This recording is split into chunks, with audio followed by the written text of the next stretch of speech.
Assalamu alaikum friends. Today I'm going to talk about quite interesting country which is France. France is really trending nowadays for international students.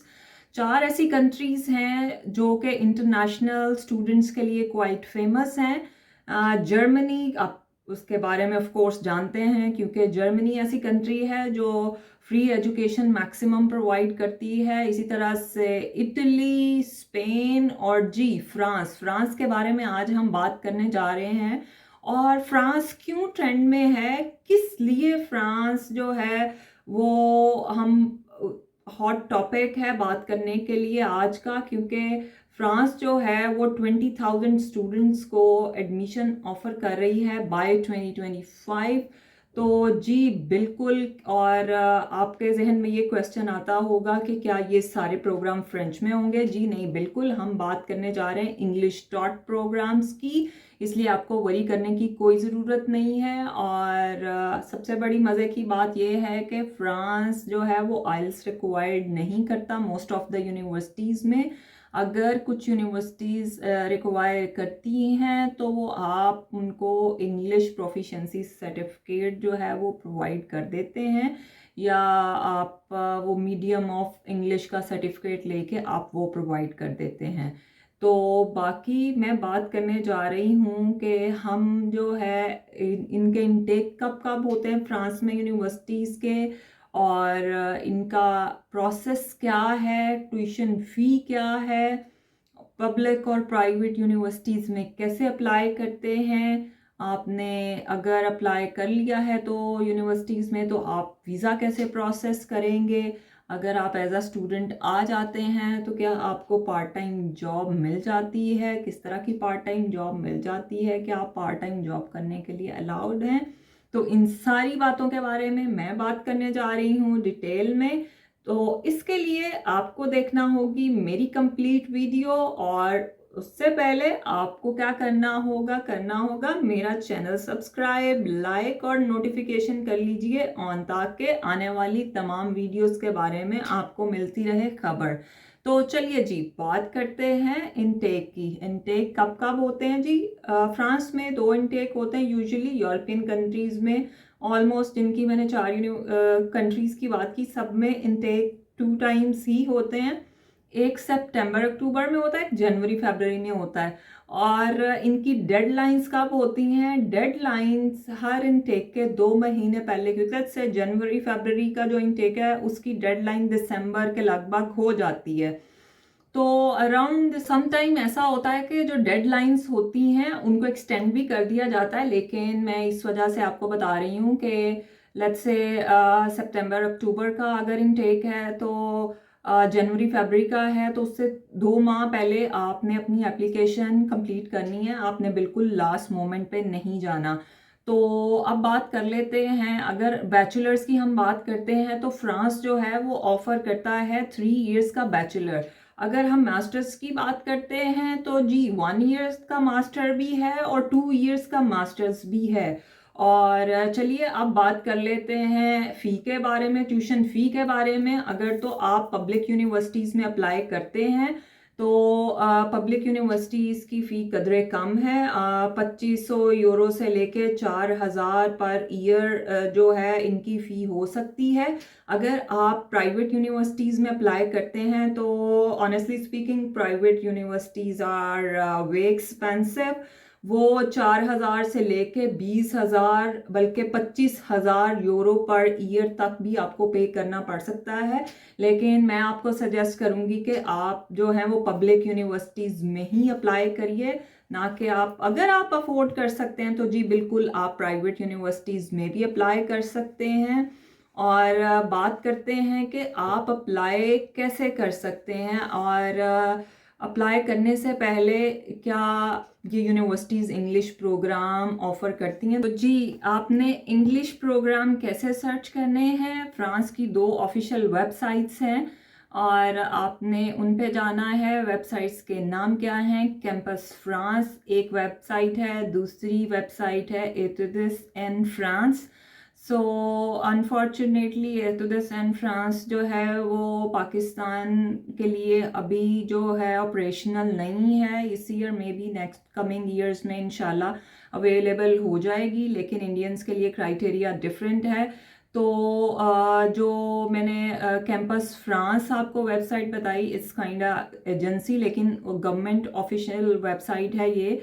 आपने क्या करना है, website पे जाके आपने अपना अकाउंट क्रिएट करना है, फिर आपने अपने आप को रजिस्टर कराना है। सबसे पहले तो आपने सर्च करने हैं अपने प्रोग्राम्स, और जिस भी प्रोग्राम में आपने अप्लाई करना है, अगर तो आपने कर लिया अपना प्रोग्राम सर्च, तो प्राइवेट यूनिवर्सिटीज़ के लिए डिफरेंट क्राइटेरिया है, पब्लिक यूनिवर्सिटी के लिए डिफरेंट क्राइटेरिया है। अगर तो आप प्राइवेट यूनिवर्सिटी में अप्लाई कर रहे हैं, तो जो आपने प्रोग्राम सर्च किया उसी के थ्रू आप देख लीजिए कौन सी यूनिवर्सिटी ऑफर कर रही है। आप उस यूनिवर्सिटी की वेबसाइट पर चले जाइए, यूनिवर्सिटी को डायरेक्टली ईमेल कर दीजिए, और इस तरीके से भी आपका एडमिशन हो जाता है। बल्कि बहुत सारी यूनिवर्सिटीज़ जो हैं वाया ईमेल आपके साथ कॉरस्पॉन्डेंस करती हैं। तो पब्लिक यूनिवर्सिटीज़ की जैसे हम बात कर रहे हैं, तो आप चले गए जो एतुदस एंड फ्रांस की वेबसाइट पे, तो वहाँ पे जाके जो है आप अपने अकाउंट को क्रिएट करेंगे, फिर अपने आप को रजिस्टर कराएंगे। कुछ आपकी पर्सनल डिटेल्स चाहिए होंगी, कुछ आपकी एजुकेशनल डिटेल्स चाहिए होंगी, आपने वो अपलोड करनी है। फिर उसके बाद आपके कुछ डॉक्यूमेंट्स चाहिए होंगे। डॉक्यूमेंट्स जैसे मैं हमेशा से बात करती चली आई हूँ, लेट्स से अगर आप मास्टर्स के लिए आ रहे हो, तो आपको अपनी डिग्रीज़ को अटेस्ट कराना है बोर्ड से, यूनिवर्सिटी से, जो भी रिलेटेड बोर्ड और यूनिवर्सिटीज़ हैं उनसे, उनका लेजेट होना बहुत ज़रूरी है। तो आपने उनको अटेस्ट करा लिया। फिर आपको और डॉक्यूमेंट कौन से रिक्वायर्ड हो सकते हैं, आपने जिस किसी लेट्स से बहुत सारी ऐसी यूनिवर्सिटीज़ हैं जो कि आइल्स रिक्वायर्ड नहीं करती। तो अगर आपने आइल्स किया हुआ है, वेल एंड गुड, ये एक प्लस पॉइंट हो सकता है। मैंने कभी भी आइल्स को आपको ना करने को नहीं कहा। मैं हमेशा कहती हूँ आइल्स इज़ अ प्लस पॉइंट, क्योंकि ये एक इंग्लिश प्रोफिशेंसी है, और ये एक ऐसा सर्टिफिकेट है जो कि बताता है कि how good you are at English. क्योंकि आप इंग्लिश प्रोग्राम पढ़ने जा रहे हो, तो IELTS is always a plus point. और अगर मैं बात करूं पाकिस्तान के हवाले से, तो हमारी एम्बेसीज जो हैं, अगर यूनिवर्सिटी की रिक्वायरमेंट नहीं भी आइल्स की होती, तो वीज़ा रिक्वायरमेंट होती है आइल्स की। तो इस वजह से अगर आपने नहीं किया हुआ, कर लीजिए। और लेकिन चूँकि मैं यूनिवर्सिटीज़ की बात कर रही हूँ, और मैं ऑल्सो बात कर रही हूँ इंडिया, श्रीलंका, बांग्लादेश स्टूडेंट्स के हवाले से भी, तो और पाकिस्तान के हवाले से भी समटाइम मतलब जो है एम्बेसी इस चीज़ को भी फैसिलिटेट कर लेती है। लेट्स से अगर कोई यूनिवर्सिटी रिक्वायर करती है, तो मे बी वो आप उनको इंग्लिश प्रोफिशेंसी सर्टिफिकेट जो है वो प्रोवाइड कर सकते हैं। Otherwise English medium of instruction, आपने अगर अपनी प्रीवियस जो डिग्री है वो ऑफ कोर्स इंग्लिश में पढ़ी हुई है, तो आप अपने डिपार्टमेंट से, यूनिवर्सिटी से ये सर्टिफिकेट लेके ये भी सबमिट करा सकते हैं। तो आपको मैं बात कर रही थी कि डॉक्यूमेंट्स कौन से रिक्वायर्ड होंगे। तो आपके लेट्स से अगर आप ग्रेजुएशन के लिए अप्लाई कर रहे हो, तो आपको इंटरमीडिएट के, मैट्रिक के, आपका वो आपके ट्रांसक्रिप्ट जो है वो चाहिए होगी, आपने जिस प्रोग्राम के लिए अप्लाई कर रहे हो। एक मोटिवेशनल लेटर चाहिए होता है, या एसओपी चाहिए होती है। तो जी, हम बात कर रहे थे स्टेटमेंट ऑफ पर्पस की। स्टेटमेंट ऑफ पर्पस का मकसद ये होता है कि आप जिस यूनिवर्सिटी और जिस प्रोग्राम में अप्लाई कर रहे हो, आपने इस लेटर में जस्टिफाई करना होता है कि आपने ये प्रोग्राम को क्यों चूज़ किया है। तो जी, ये सर्टिफिकेट आपको हर प्रोग्राम, लेट्स से आप 2 से 3 प्रोग्राम में अप्लाई करो एट अ टाइम, तो अगर वो डिफरेंट प्रोग्राम है, तो हर प्रोग्राम के लिए ये स्टेटमेंट ऑफ पर्पस आपको डिफरेंट बनाना होगा।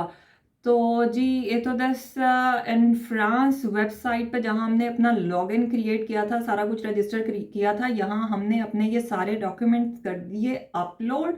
जब हमने ये सारी अपनी एप्लीकेशन ऑनलाइन भर दी और सबमिट करा दी, तो हमें एक नंबर इशू होगा। वो जो नंबर इशू होगा, उसकी बेस पे हमने AEG फ्रांस जो वीज़ा प्रोसेस करते हैं, हमने वहाँ अपना जो है अपॉइंटमेंट लेनी है, और फिर हमने अपना वीज़ा जो है वो प्रोसेस करना है, हमने अपनी अपनी एप्लीकेशन वीज़ा के लिए सबमिट करा देनी है। तो जब हम बात कर रहे हैं वीज़ा एप्लीकेशन सबमिशन की, तो उसके लिए जो मेजर थिंग है वो आपकी बैंक स्टेटमेंट होती है।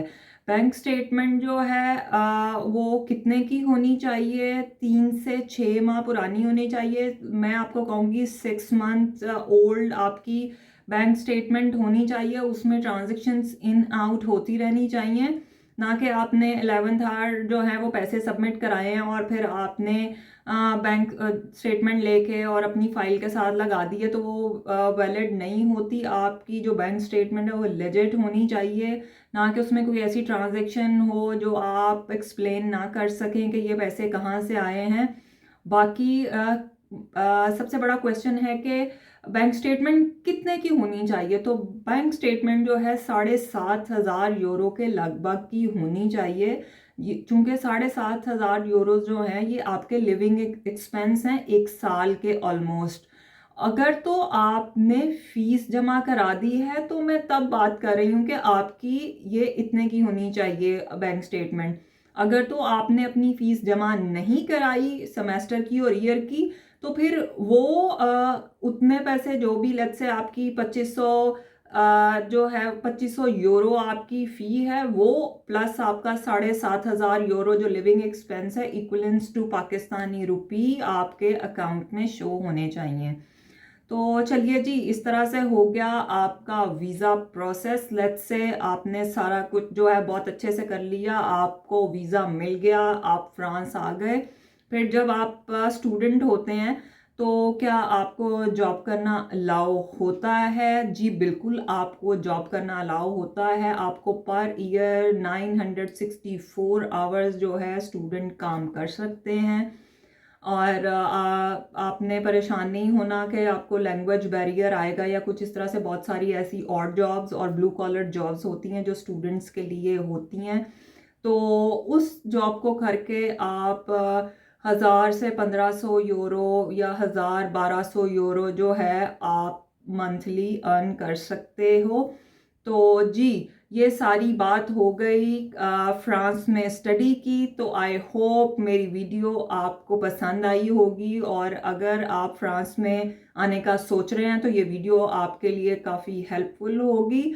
तो आपको क्या करना होगा मेरा चैनल सब्सक्राइब और इस तरह की बहुत सारी वीडियोस को देखने के लिए, और आपको करना होगा अलर्ट ऑन, ताकि आपको आने वाली मेरी सारी वीडियोस के बारे में पता चलता रहे। अब मुझे दीजिए इजाज़त, हंसते बसते रहिए। अगली वीडियो के साथ जल्दी हाजिर होंगी। अल्लाह हाफिज़।